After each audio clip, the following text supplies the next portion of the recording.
10 сарын 3-ны байдлаар Орхон аймаг коронавирус талбараар өвчлсөн 0-17 насны 2430 хүүхэд байгаа. За нийт тохиолдол нь 28.4% бол эзэлж байна. Өмнөх 7 хоногт 28.3% бол эзэлж ирсэн байна. За улсын дунджаас бол хүүхдийн өвчлөл манай аймагт бол 8.3%-аар л өндөр байгаа. За коронавирус талбараа авсан хүүхдийн насны бүлгээр ангилвал 0-4 насны хүүхэд бол 31.9%, 5-9 насны хүүхдүүд 34.5%, 10-14 насны хүүхэд 25.2%, 15-17 насны хүүхэд 8.6% бол тус тус эзэлж байна. За өнөөдөр бол 3 дугаар нэмэлт буюу бустер тунгийн вакцинжуулалт бол Орхон аймгийн хэмжээнд 15,859 тонн хийгдсэн 23%-тай явж байна. За томоогийн вакцин бол татаж авсан вакциныхаа 85% бол хийсэн мэдээтэй байна.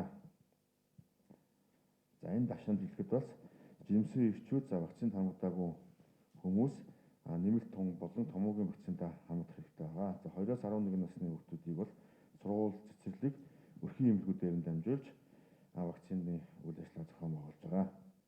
За аймгийн хэмжээнд нас баралтын мэдээ танилцуулъя.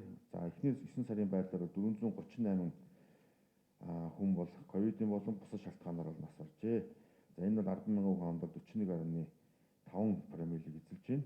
Өмнөх оны мөн үетэй харьцуулахад бол нас баралтын тоо 67 тохиолдолд бол нэмэгдсэн байгаа. Энэ бол 5.9 промиллээр нэмэгдсэн гэсэн үг ээ. За эхний 3 удаагийн байдлаар хавдрын нас баралт өмнөх оны мөн үеэс буурсан.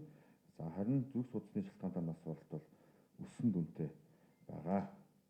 За нийт нас баралт бол 33% бол 33 тохиол бүртгэгдсэн. За дундаж наслалт бол 65.4 байна.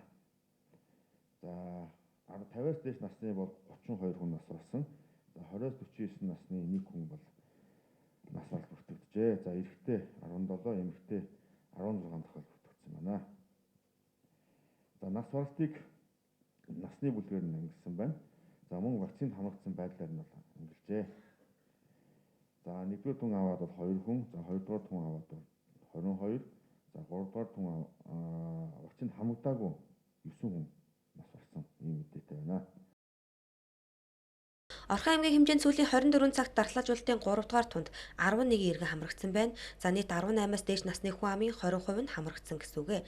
За тиймээс иргэд та бүхэн дархлаажуулалтанда идэвхтэй хамрагдаарай.